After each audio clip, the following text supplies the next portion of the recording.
Welcome to the Couch of Randomness, episode number 6. I am Jon, your host, and on the couch with me is... Rose.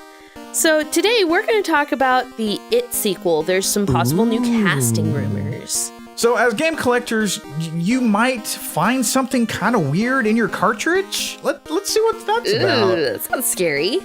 Nintendo has a new patent out that actually sounds pretty cool. I hope it happens. It does. Hey, everyone, it's 2018. Guess what? There's a new magazine about video games that's coming out. Wait, magazines are still a thing? And I'm excited. Yeah. Sega is coming out with some new stuff. Whoa, Sega. Some of it is cool. Some of it is actually pretty cool. The King of Kong? Something happened to that guy. He was a world record holder for Donkey Kong. Let's talk about that guy. And streaming games. Would you want to stream video games? And what about movies? Streaming movies? Which is already a thing. Which is already a thing, but let's take a what if. Yeah. So sit down on this couch and let's have some fun.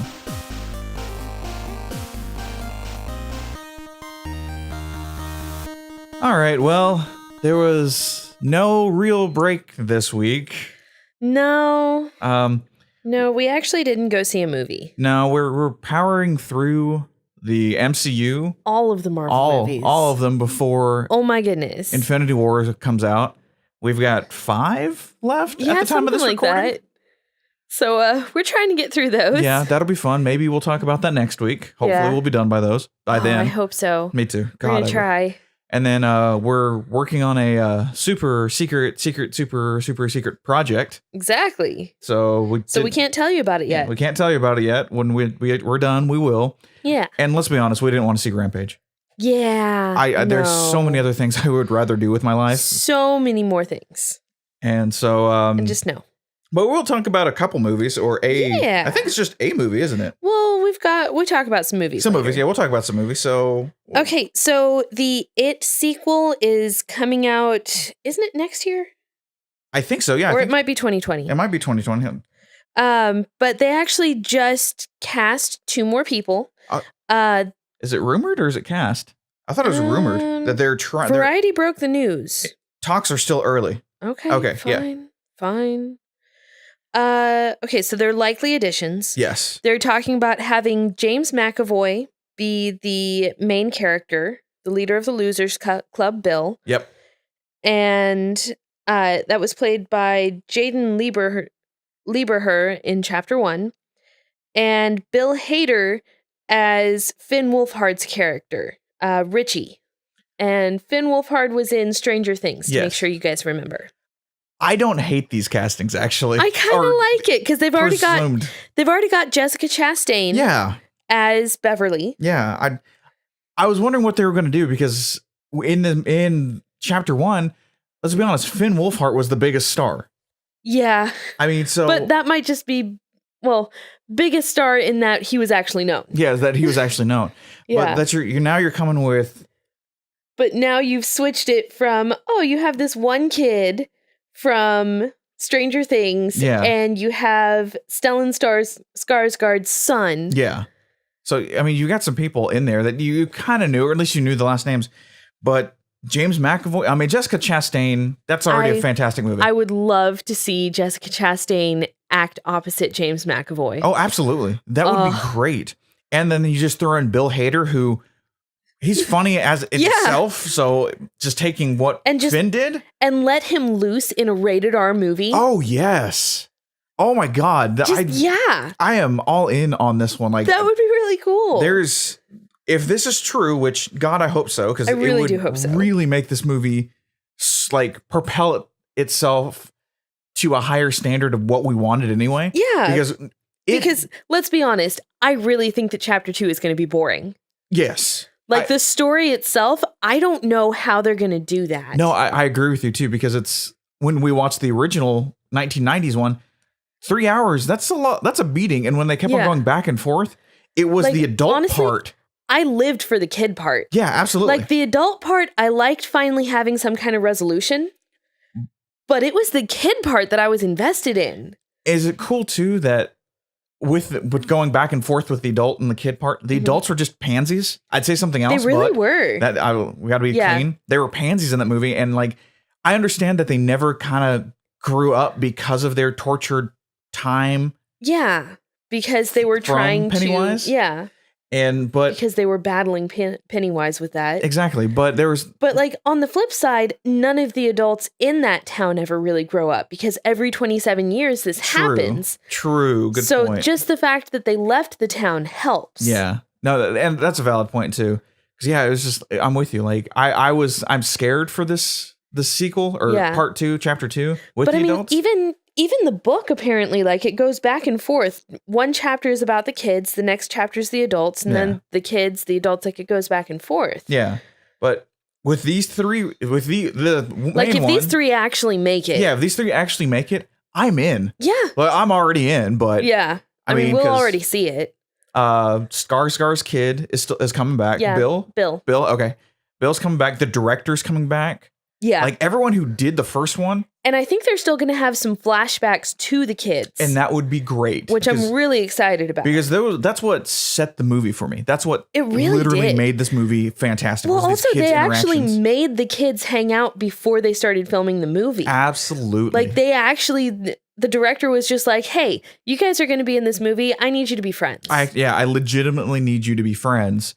I love that. I love that when people think about this going, we want to show that this group of kids are friends. Yeah. Well, 3 months before we probably actually start filming, here, let's all go to Disneyland or some crap like that together and actually get to know each other so we can actually, it comes across as we're friends and we really want to fight for each other. That's fantastic. And like I said, if these three make chapter 2, it's already gone to a point of awesome. We're getting a sequel to it too. Yeah. Holy crap. We're getting a sequel to it and it's going to be awesome.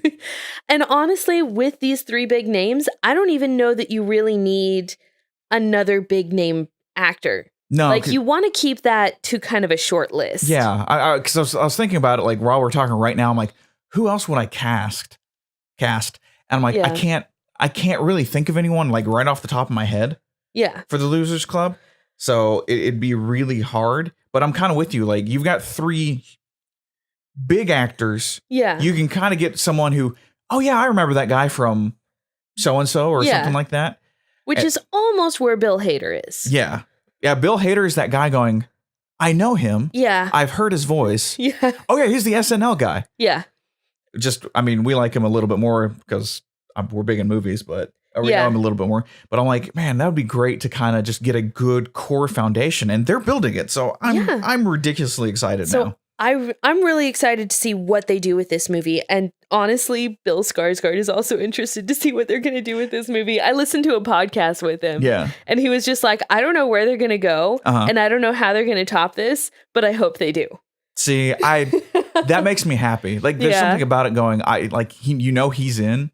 Yeah. And he didn't know what he was getting himself into. Right. And it just became this cultural phenomenon. Yeah. And like he was actually kept separate from the kids. That's fantastic. I was just like, you know what? I get that. Yeah, and I know I've told you this, and I probably said it on Couchcapades. Like they did the same thing that Ryan Reynolds did with Amityville Horror.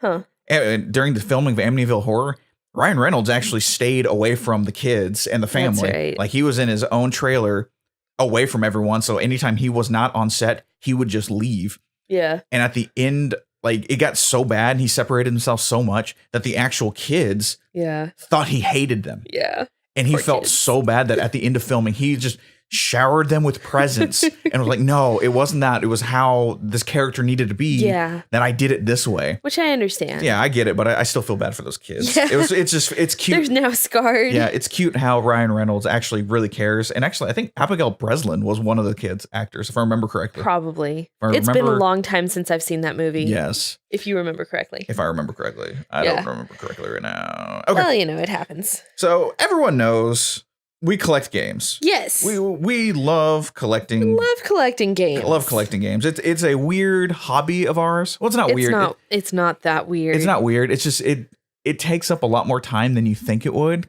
Just going on the hunt for games. On the hunt. Which we need to put on pause for a little bit because of these other projects we're doing. Because of our super super project. Yes. Yeah, we do need to put it on pause, and we probably will. But what's funny is I got not an email, but I found just I was going through what can we talk about? And this one caught my eye. Game collector finds drugs hidden in NES cartridges. Yeah. And I was just like, wait, what? Yeah. Are you kidding me? It's this guy in Georgia who went to a flea market. Yes. And just random games that he found the PAL versions. Like that's actually why he picked them up. Yep, is because they were PAL versions of, what was it? Roller games and golf. Yeah. So yeah, the European, Australian PAL versions. Okay, that makes So that's why he picked them up. He was just like, oh, I don't see these too often. Yeah.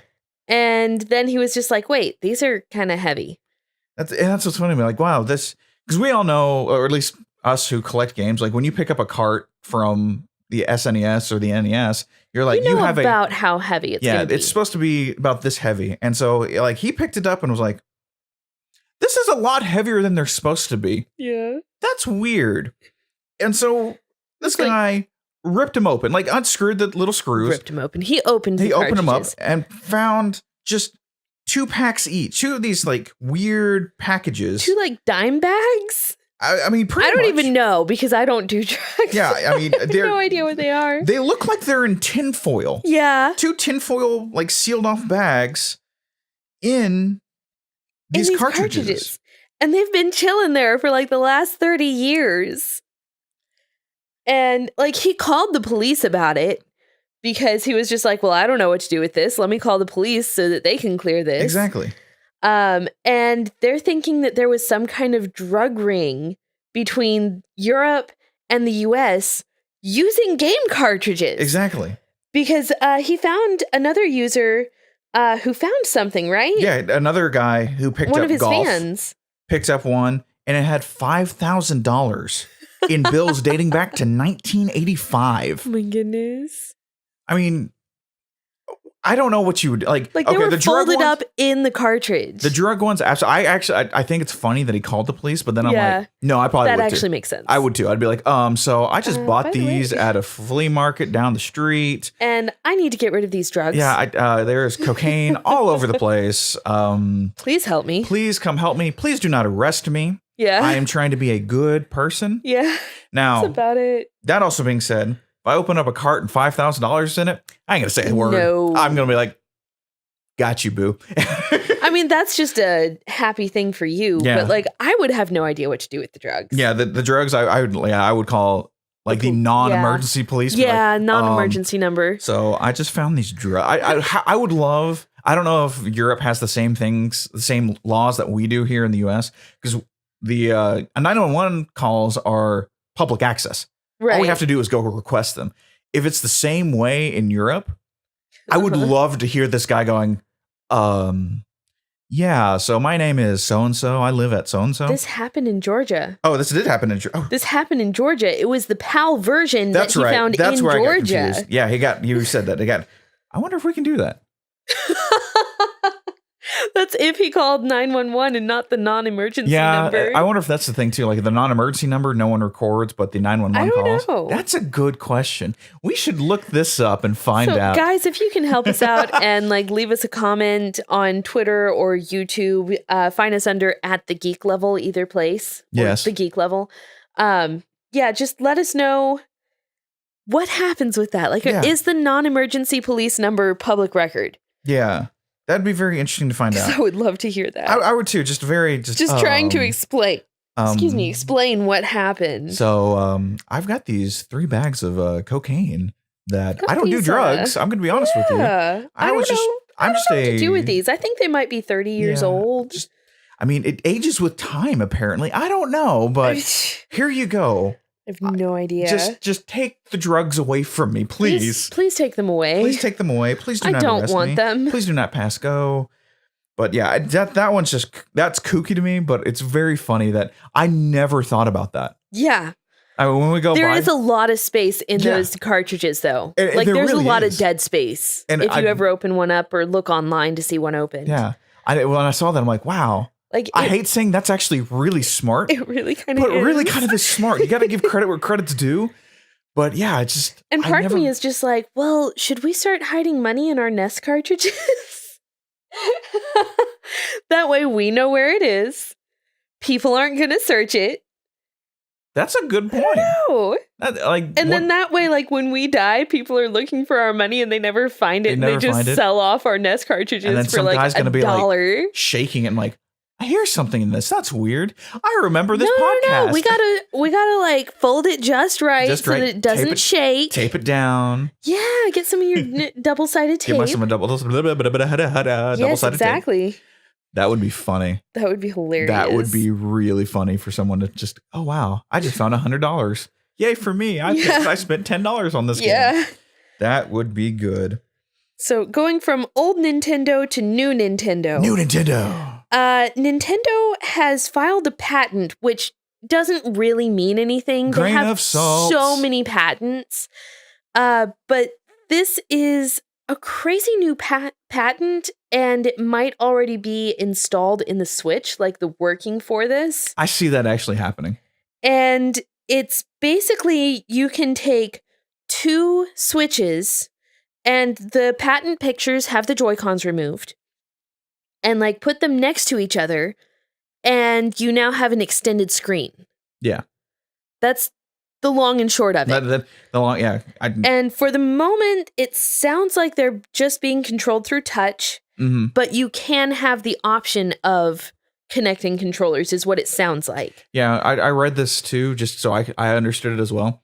And it's you're right. You can connect the Joy-Con. You can connect the 2 Switch screens, the 2 Switch consoles together, or multiple ones. I actually saw. I went through the whole patent, and there's one a box. Multi-screen. Like they legitimately made a box, and how you tell the orientation of the patent, or of the orientation of how the setup would be. So if you have 2 Switches laying together on the ground like normal, like long ways, like you just drag your finger from the left to right or right to left, and the system and the game understands. Oh, these 2 screens are here, and they're oriented. Yeah, oriented. That's the word I was looking for. They're oriented horizontally. Yes. Or you can put them vertically, is what it sounds like. That's what it sounded like to me. Or you could put one, like you can put them in different areas. So like it's ledges and crap like that all over the place. And like you could stand one up, and the one that's standing up is like a ball drop or something like that. I'm not going to lie. I really think that this is going to have something to do with Nintendo Labo.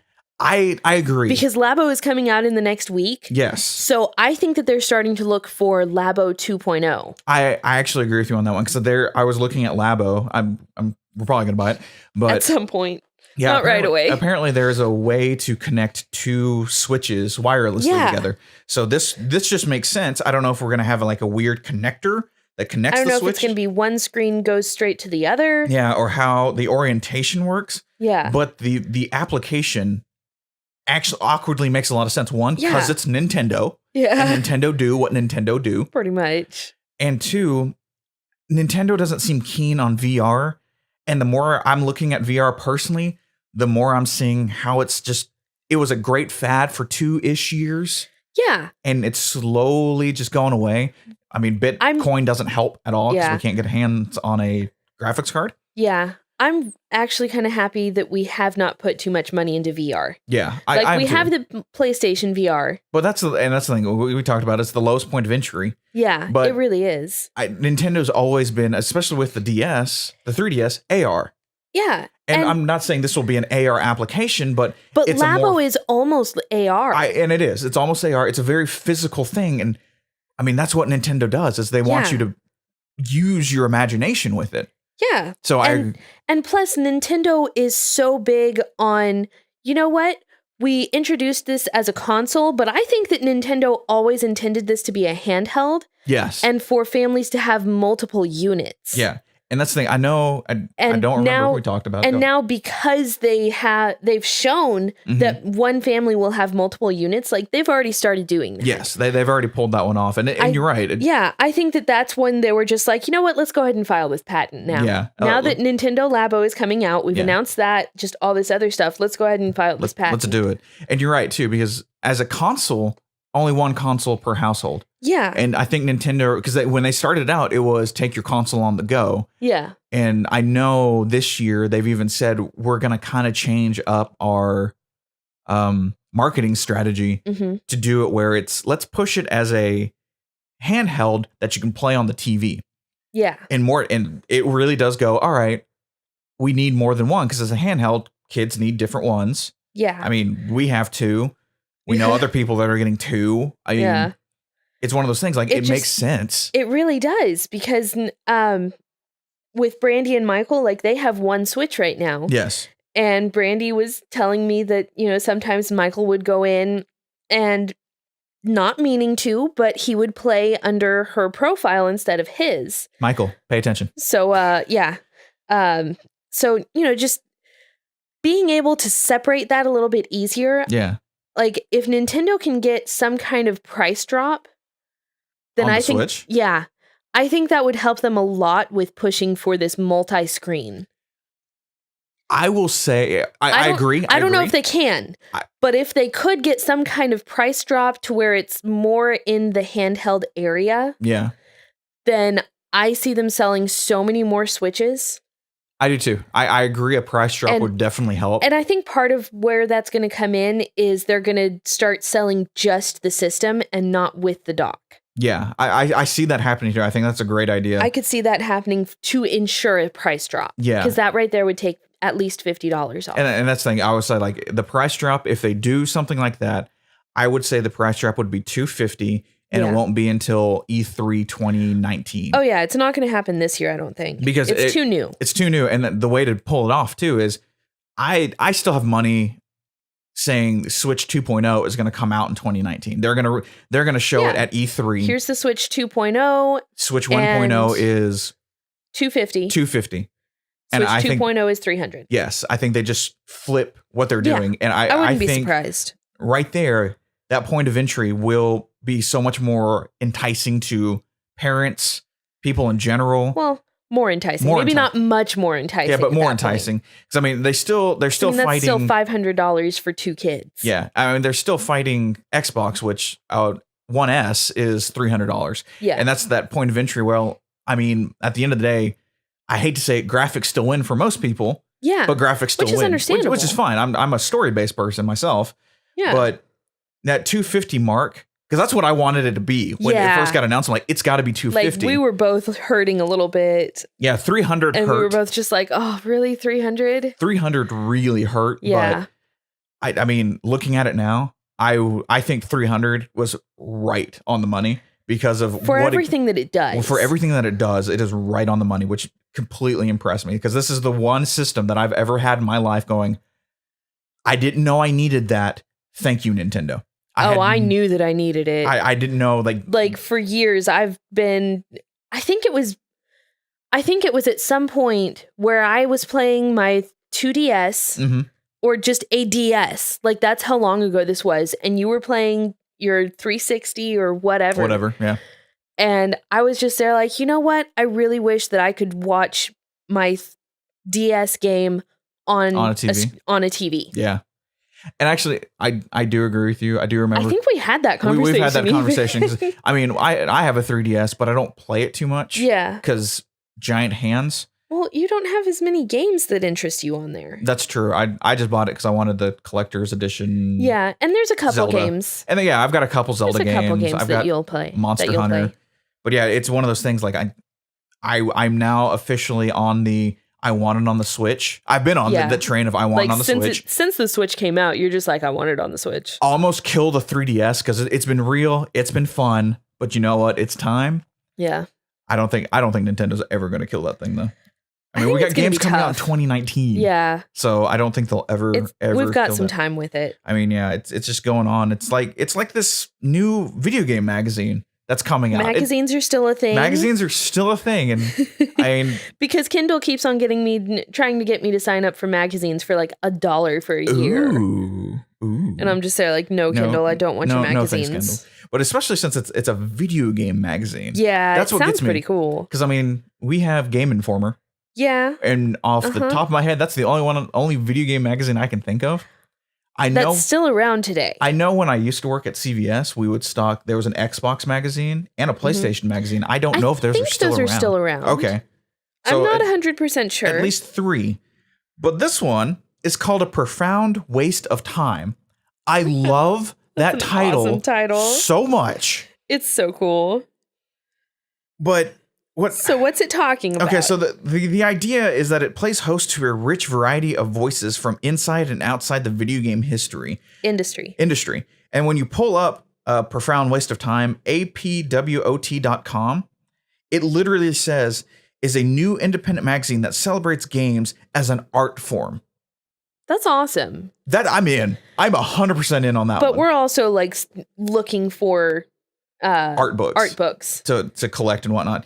But I mean, this one, there's two. It was a Kickstarter that was back in 2016, yeah. And it got so big that they had to push it back. Yeah, they had it doubled in size apparently. Which I absolutely love. Right now, like on the website, you can actually pre-order it. We are not affiliated. I'm just throwing out an idea of people that I think are doing some awesome stuff. Yeah. And of course, I'm in because it's Shovel Knight. Yeah. The cover is Shovel Knight. Your favorite modern game. My favorite modern game. Well, modern platformer. Yeah. And I love that it's just stuff about games. It's not just reviews. Because I don't really I keep Game Informer, but I don't really read it. I'll see what's coming up that I need to keep an eye out on.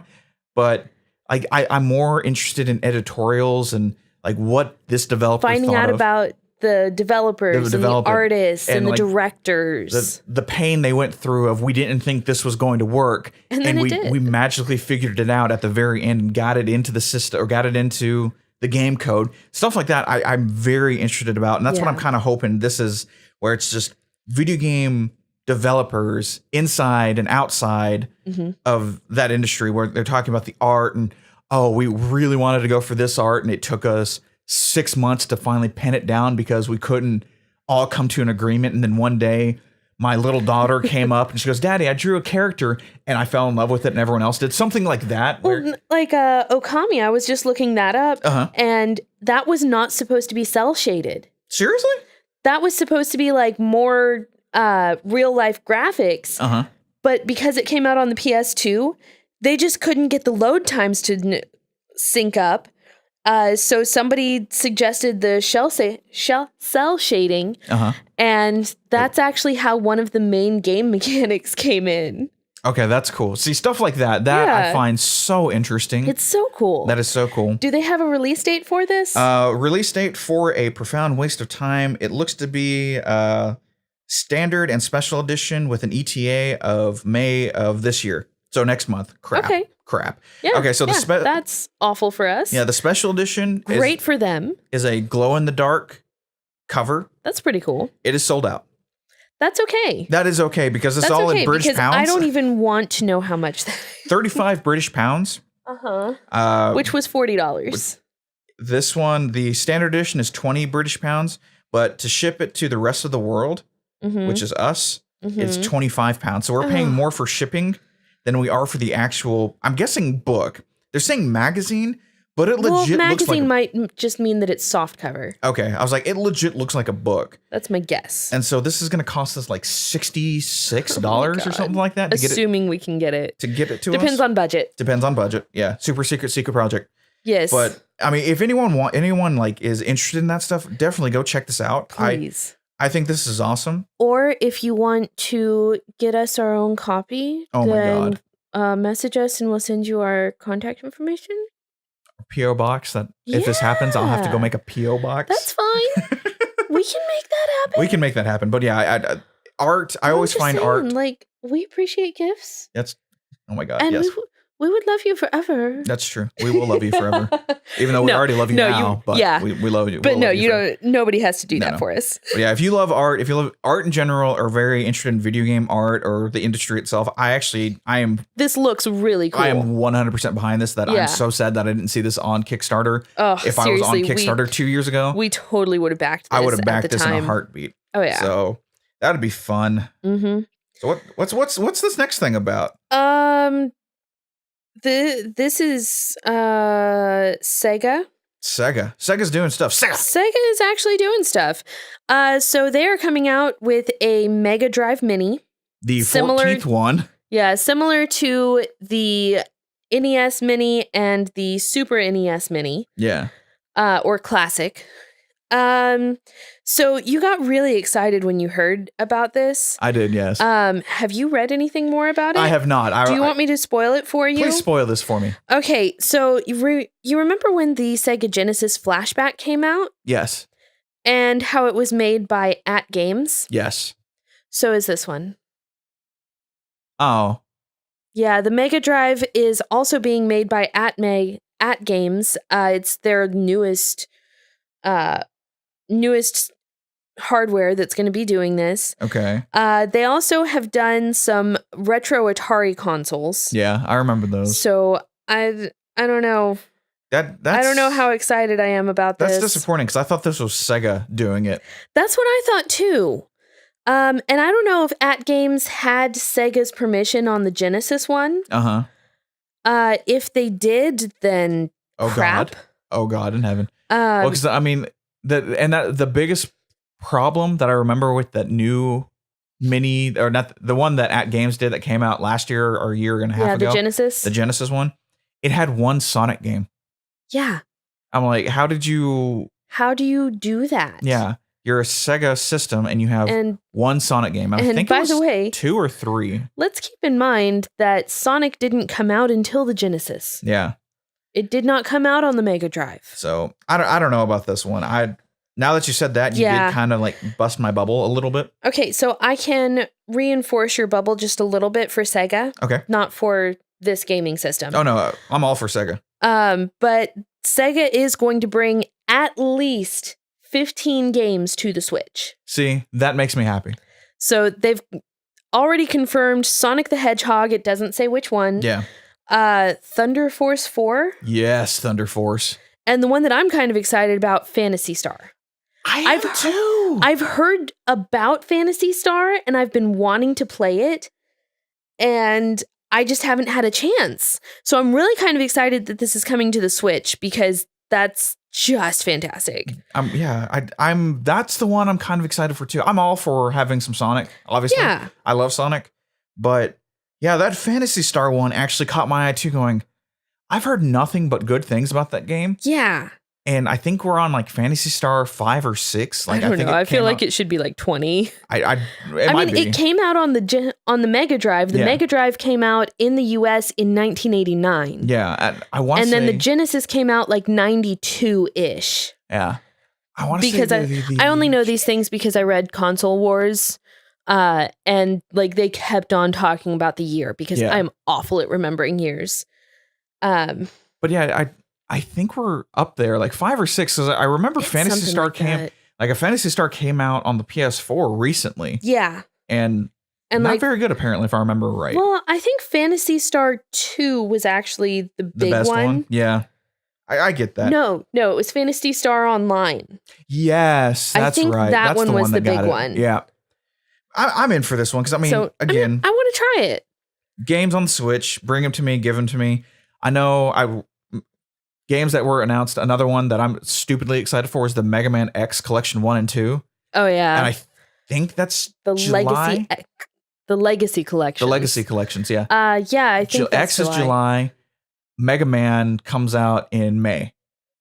Yeah. Yeah, the Mega Man just normal collection comes out in May, and then X is in July. I think it's like it's right before our anniversary, too. Like 2 days before or something. I really, really think it is. So that'll be... It's going to be rough. That's going to be rough. So let's... Who's heard of the King of Kong? That's what I thought. So, it's... Okay, so the King of Kong... He looks like he was in Pixels, the movie. He was, actually, if I remember correctly. Yeah. Billy Mitchell is the King of Kong. He is known as the first person ever to reach 1 million points in Donkey Kong. Okay. Guinness World Book Record. Which has to be verified and that, and the other thing. And then Twin Galaxies is the company that verified it to Guinness and all this stuff. And so he's been like riding high. There's been this weird rivalry between... How long ago did he get this? Do you know? How long has he held this record? Is a great question. I should have looked that up. No, I do not know. It's okay. I figured I'd ask. There was a documentary in 2007 called The King of Kong, A Fistful of Quarters about Billy Mitchell. Okay, so it was sometime before then. Before 2007. So. Yeah. But yeah, there's this weird like fight of who got there first. Was it Billy Mitchell or was it Steve Wiebe? Yeah, Steve Wiebe. And so that's been kind of a very interesting old school argument. Well, it came down the past couple months. Twin Galaxies went back and kind of looked at the footage. And something didn't look right. Well, come to find out that Billy Mitchell apparently used an emulator. Which is not allowed. You have to, it is allowed, but you have to specifically say, I'm using an emulator. Because that's a separate category. World record holding. So you have to, if you want the world record, you have to be using Donkey Kong or authentic boards. That's the word I'm looking for. The authentic boards to actually be considered that. Like for his record that he had, he didn't get the right one is the best way to put it. Yeah, he was not listed correctly. So he's been stripped of his record. He's been stripped from the Guinness World Book of Records. Ugh. He is no longer the King of Kong. Like they literally were like, that sucks for you. Bye. And just ripped it from we him. got to transfer all of this to Steve Wiebe now. Yeah, and just go through that one. But it's crazy to me that. Yeah. I mean, I do kind of feel bad for him, but at the same time, this is kind of a facepalm. Yeah. For all of them. Yeah, that it is a facepalm for all of them. So let's go ahead. That's our facepalm of the week. That is our facepalm of the week. I'm sorry. Yeah. I'm just jumping around looking at stuff. Yeah. Yep. John's been a little scatterbrained today. It's okay. Yeah. But that is our facepalm of the week. Billy Mitchell getting stripped. I don't know. Would it be Billy Mitchell getting stripped of his King of Kong, or it took until 2018 to realize, he's using an emulator? I think it's that one. I think it's that one too. That's really the facepalm. The facepalm of the week. I mean, emulator, you can pretty much tell when it is emulating and when it's not. If you say so. I haven't looked. Mm-hmm. I have never looked very closely into that, so I couldn't tell you. Yeah, that's true. I have looked a little bit only because it's very interesting to me. Because John wants to set his own world records. I do want to set my own world records. No, that's crazy. Some of that stuff is absolutely insane. Yeah. Some of those speedrunners or anything. Oh my God. That's more than impressive to me. Yeah. So okay, wait. We talked about a movie. We've talked about the Switch. Tons of video games. We talked about the video games. We've specifically talked about the Switch. Let me do this. The Switch UI needs to be changed. Okay. I've got to get that in there. I missed the last 2 weeks. I'm sorry. How could you? I know. We have done our facepalm of the week. Mm-hmm. Let's go back to video games now. Let's talk about Sony again. We never stopped talking about video games. I know. Let's talk a little Sony though, because actually, Andrew House, the former chief, the Sony Interactive Entertainment chief, Andrew House spoke at a conference. And you totally didn't listen to me when I was talking to you before we started. No, I didn't. Because we weren't going to talk about this separately. We were going to roll this in with the next topic. Well, that's what I'm doing. I'm rolling this all in. Like he spoke at a conference. Okay. I know what you said. I got this. So he spoke about both the PlayStation 5. Well, actually, he didn't say anything about the PlayStation 5. He talked about the future of gaming. The future of but gaming. not specifically the PS5. Exactly. And how he just kind of dodged around those questions because we're getting... Because he's no longer working for them and he can't. And they can't really do anything. But what really kind of got me was streaming. Okay. The concept of what could be on the horizon for video games. Okay. And actually entertainment in general. How does this fit with his talking at a conference? Because this is what he talked about at a conference. Oh, okay. Yeah, this is exactly what he talked about at a conference. Okay, see, you didn't say that. Yeah. This is... I got lost. Yeah, he talked about this stuff at a conference, which kind of helps us lead into what's going to be our big topic, but we're just going to kind of clump them together a little bit. Okay. So, streaming games. When I first got this article, I was like, okay, like Twitch and YouTube and stuff like that. No. Not at all what they're talking about. No, not at all. This is actually talking about PlayStation Now and how big PlayStation Now has gotten. It's like $14.99 a month, and it's just games you legitimately stream from Sony servers onto your console to play. So you don't even really download them to your console. No, you don't download them to the console. You don't own them. Not at all. At all. You just play them. And I remember when they first announced PlayStation Now, PlayStation actually sent me the beta code, and I got to actually play a little bit. I just randomly tried like 4 games. Yeah. And at the time, 4 or 5 years ago when I did this, it was awful. I hated it. Oh. Because, I mean, you're streaming a game, and when it comes to streaming something to a specific place, you need good internet. Yeah. And we suffer from not always having the best internet. Yeah. And so that's kind of, it was clunky. It buffered a lot. Yeah. But what Andrew House has kind of said was streaming games is going to be the next inflection point. He actually said the opposite.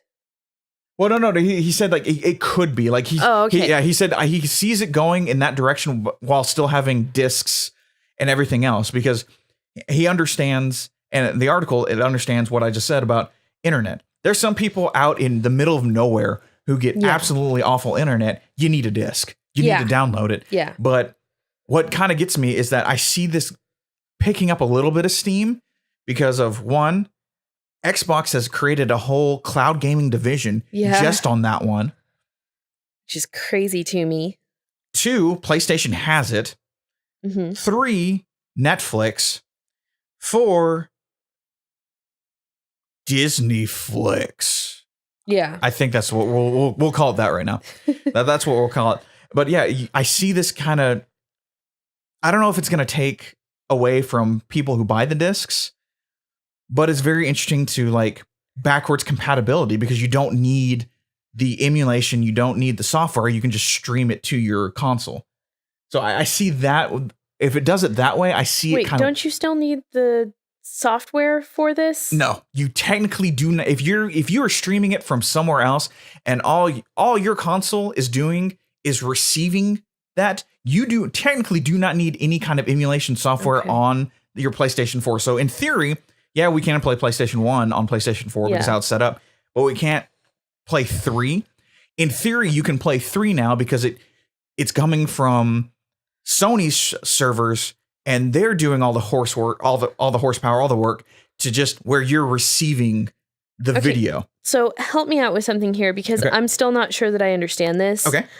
How does this line up with Xboxes being backwards compatible with original Xbox games? Well, Xbox is doing it differently. Xbox, I think, is understanding that, we have this back catalog. Theirs, I want to say, is emulation. That's a good question. Because you can now get the disc for these games and play it in your Xbox One. In your Xbox One. And that's the thing, the power, how emulation actually works. And since Xbox probably has all the code, Xbox should have the code, God help them if they don't. If it is emulation, all they have to do is send a software update, and all it does is tell the processor and the eye how to read that disc properly. That's all it does. With how the PlayStation 3, the big fat PlayStation 3 that was backwards compatible, it had PlayStation 2 parts in it. Right.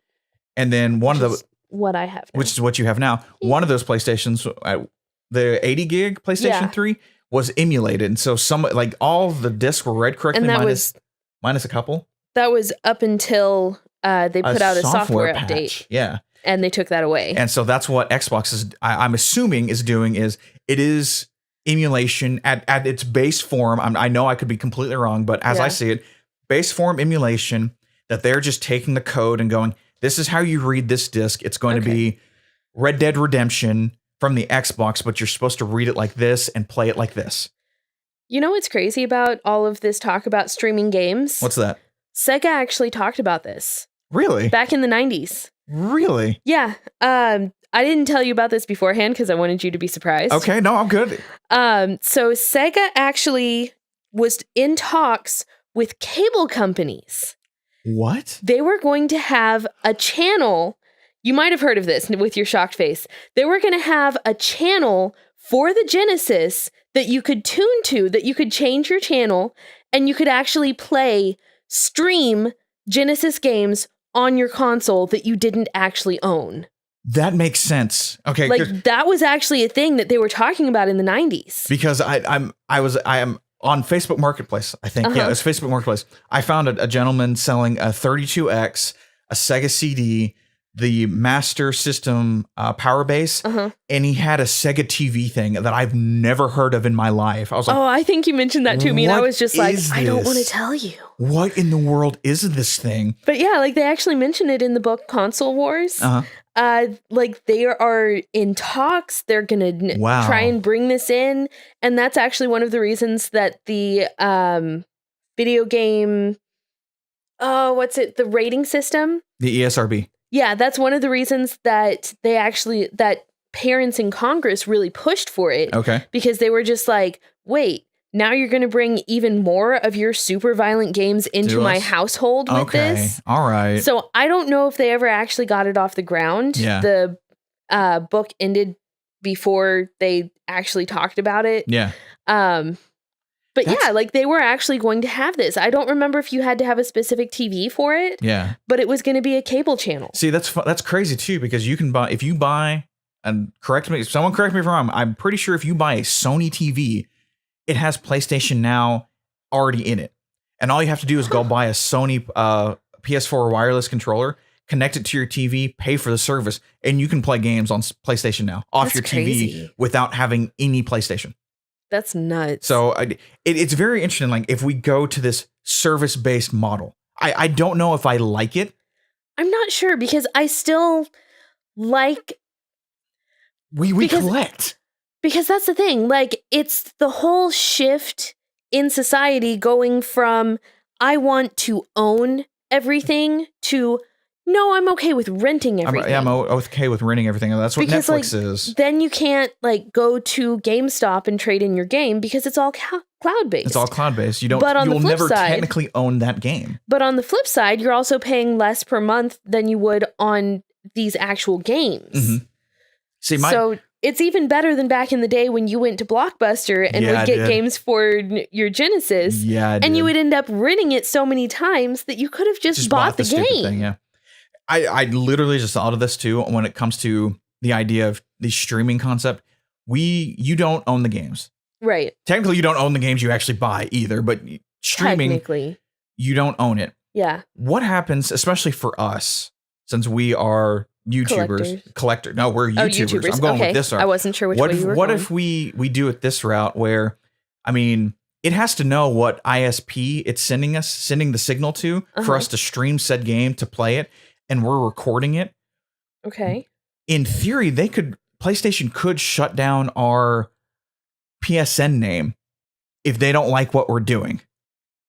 Technically, they could already do that. Yeah, technically they can already do that, but if they don't like what they're doing, if we're streaming it, we've already got our PlayStation names out there. Yeah, that's true. We do. Well, but I don't think mine is out there. Yours isn't. Mine are. Both of mine, because people have seen them. People have seen them pop up and my full name. I got to change that. Way to go. Yeah, that's true. But I mean, it's very interesting because now we're looking at like the Disney streaming coming out in fall 2019, which somehow is lining up right with the Disney and Fox deal being done in the summer of 2019. Yeah, that's crazy. So that kind of leads me to believe this weird, we're going to have Fox Disney done. And they're going to have the rights to everything. Yeah. And when Disney streaming comes out, they're going to have Disney and Fox stuff to put out there. And which just blows my ever-loving mind. Yeah. I don't understand this concept because every single Marvel movie, everything is going to this Disney streaming thing. They're going to release all their TV shows. They're making a new live-action Marvel show. They're making a couple new shows for their streaming service. This is for the streaming service. Yeah, a new Marvel show, a new Star Wars show. Yeah. Obviously, a couple more just for the service for kids shows. Oh, a new High School Musical show. I just read that. God. Please no. And they're putting I thought that was dead. No, it's coming back. They're putting about $25 to $35 million into each show for 10 episodes. God. Yeah. I mean, Disney has the money, so let's go ahead and do it. Obviously. But I find it interesting because, again, this comes back to us and collecting. We collect movies too. And we've really slowed down on collecting movies. Yes. Because of this. Yeah, because of the streaming. Because we stream so many of our movies. Yeah, we really, really do. And I'm starting to wonder what's the next step in this. And this is where Disney comes into play for this one. This is where I'm wondering how much power Disney will have and how much they want to do. Because we know ticket sales in theaters, going to movies is dropping. There are a couple those exceptions. Sales are so low. They've been consistently dropping since 2011, if I remember. Yeah. Okay. 2011. But they were the lowest that they've ever been in 2017. 2017. And 2018, because of Black Panther, and actually, let's just be honest, A Quiet Place. So far, we've got a pretty good, hey, look at that. We've got some good movies this year. We're doing a little better. We've got this little movie called Infinity War coming out in a week. And those pre-sales are still beat Black Panther already. Yeah, it is the biggest pre-sale which is insane. Movie ever. But my thought process, where I came to was, where do we go, or what happens when Disney decides to go, let's take this a step further? Because games as a service is becoming a thing. Nintendo said they're working on that. Netflix is a service-based content provider. You pay them a monthly fee, they give you the crap. HBO, Cinemax, CBS. Technically YouTube Red. Yeah, technically YouTube Red. Yes, we have this. Disney's going to come out with a service, probably going to be, I would assume, $15 a month. I don't know. I'm just throwing out an idea. Yeah. I'm hoping more for 10. Just because that's kind of the going rate for most of these streaming services. Yeah, I know Netflix is bumping up to $13 now, if I remember. Yeah, I think $13. They've increased. Hulu is pretty cheap, but they have so many commercials.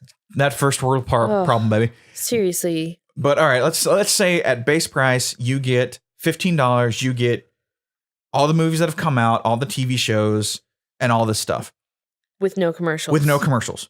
Disney. No commercials. No Disney. commercials. I know. I might screw this up out. Sorry, John's computer's dying. What happens when Disney looks, and Disney has to be looking at box office sales. Yeah. They're a little different because it's a Disney movie. They've got the power. People are going to go see that movie. Well, also it's family friendly, so you don't have to try and find a babysitter or send the kids to bed and just stay up and stream a movie. Exactly. So you can just take the kids with you. Take them with you. You're going to have a good time. You're going to buy the tickets. Yeah. But what happens if Disney goes, we're going to day and day release, or even just release our brand new movies coming out on the streaming service? Yeah. Kind of like what Netflix is doing, but instead of it's a Disney movie, and we tack on an extra, what do you say, $15 a month to get these movies the day they come out on Fridays? It depends on how many movies it is per month. Depending on how many movies. I mean, you could tier this stupid thing out and be like, for an extra $25 a month, you're going to get every movie coming out. God, that is so expensive. So in theory, you're paying so expensive $15 a month to enjoy Disney movies. Good God, you are expensive. Yes, because why are you so expensive? Because I'm thinking like a CEO, gosh darn it. So here's the thing.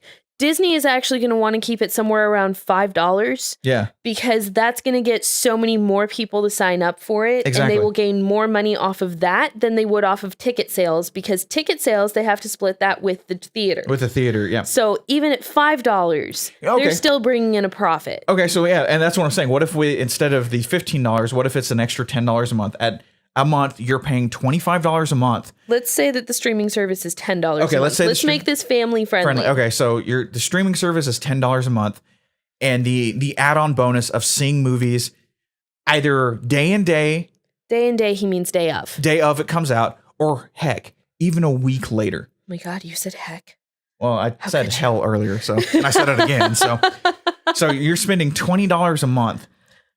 To me, that's more enticing not to go to the theaters. And I love the movies. I love going to the movies.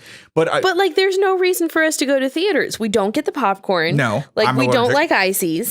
They brain freeze. We don't drink soda. No. Like, we've given all this up with our diet. Yeah. So, I mean, there's very few reasons for us to go to the theater. But to enjoy the movie. Yeah. But if families can enjoy the movie at home, then why would they go? And why pack the kids into the car, try and keep them quiet? They're going to kick the seat backs. Exactly. So let's be comfy. I wonder if this model is something Disney's kicking around, because they would be stupid not to. Because you're right, in the sense that even if it's $5, $5 or $10, it doesn't really matter. How many people are going to remember they have that service? I mean, especially if they have, I have no idea what all Disney owns, but if they have any stock in a company that sells TVs, can you imagine the TV sales for big scale TVs so that people can just stay home? Stay home and just do it that way. Yeah, I don't know if they own stuff. I know Disney will own Fox, so they'll have 20th Century Fox, Fox Searchlight. They have, Disney has obviously Marvel, Star Wars, or Lucasfilm, Buena Vista. There's one more. They could get DreamWorks with this. They could. Yeah, I don't want them to. DreamWorks is the one. The DreamWorks distribution. Yeah. For their cartoons is the one I want to know how that's going to work with this deal. Because I want DreamWorks to stay alive. I wanted to stay away from Disney in general, to be honest with you. But because their movies are different enough from Disney that I want them to stay their own separate entity. Yeah. Well, I mean, that's a question like to everyone out there. Like, would you be willing to spend $20, the $10 for the base package of Disney streaming? You get everything they're going to give you. And then for an extra $10 a month, you get the new movie. Let's even say Avengers. If this was happening right now, you would get Avengers on April 27th. Yeah, if 27th. If that's the Friday, you get it April 27th. Like you could stay up until midnight your time and go ahead and watch it. And watch Avengers. Is that worth? A lot of people say that's worth the extra $10, but then you got the other movies that are coming out that people are going to forget. Oh yeah, I'm paying an extra $10. Exactly. And Disney's just raking in the money like they already are. Yeah. And sooner or later they'll probably buy WB. Oh, Sony. That's the one I heard that is on the brink of needing to be sold. Sony. Oh yeah. So they might actually get Spider-Man full on. They could. And I see them. They could, that. And at that point, depending on what they buy for Sony, they could also have more stakes in PlayStation. Yeah, and TVs. Oh my God, that's a scary world. It really is. Where Disney would own everything. Yeah, because I think doesn't Sony have a stake in like Paramount as well? Probably. And if that's the case, let's face it, Paramount is already kind of dying. Paramount's already dying. But if me being a really nerdy, if Sony has a stake in Paramount. And Disney buys Paramount, Sony gets the rights back to a Hulk single movie. Like where Hulk, it's just the Hulk. That's how they got around. Wait, Sony would get the rights to it? Or no, Disney would get the rights to it because Paramount owns the rights to a individual standalone Hulk movie. There will never be an MCU Hulk movie because Paramount still owns those rights. Oh. That's how they got around Thor Ragnarok and put Hulk in there because he wasn't the main star. Well, I mean, Hulk's been in what, 3 movies now? But yeah, that's how they get around doing that. And now that I'm thinking, I don't think Sony does own Paramount. I think that's Viacom. That's my bad. Oh. Yeah, that's Viacom. So Viacom owns Paramount and all that stuff. So many companies. There's so many companies to keep track of. But yeah, just would you do that? I think I would. Would you pay more for that? Would you pay more for that? Like, what's the limit that you would go, no? And if Disney does it, everyone else does it because Disney was the one that went, we're not doing HD DVD. We're going with Blu-ray. Yeah. And everyone followed suit. Yeah. So if Disney goes, we're going to go ahead and do this with our movie releases, we're going to rake in more money that way. Yeah. How long before everyone else follows? Well, no, I don't want to get into that today. Yeah. Which in theory would just suck because I like going to movies. Yeah, I do. I really do like going to movies, but I also understand the hassle of going to movies because you have to set so much time aside. Yes. I mean, you have to figure out food. You have to figure out getting to the theater. And we're just 2 people. And I feel bad for the parents that anybody who's a parent and actually gets to places, I'm just like, you know what? You are my hero. Yeah. I tip my hat to you. Because I see what my sister and brother-in-law go through with their 2 kids. And I'm just like, you are my hero for doing this. Yes. So that's that for this podcast. Yeah. I the streaming thing is very interesting to me. I'm very interested to see where it goes. It's going to be interesting to see. So you know what? Leave us a comment. Yeah. A thumbs up, a like. You can leave us a review. You can listen to this podcast on iTunes, Stitcher, Google Play, Buzzsprout, YouTube. We put the podcast on YouTube as well. And pretty much anywhere. Aren't we on Spotify? I have not gotten that email yet. Hey, if we're on Spotify and that's where you're listening to us, please let us know. Let us know, yeah, because I actually asked to be put on Spotify like 2 weeks ago, and I have not gotten an email going, hey, by the way, you're on Spotify. So on social media, we are The Geek Level. We're on Twitter. Facebook. Not Snapchat. Well, we are, but we don't know anything. Yeah. Instagram. Vero. And still. Yeah. And subscribe to us on YouTube. Follow the podcast here. And I guess past that. Don't forget. Always level up.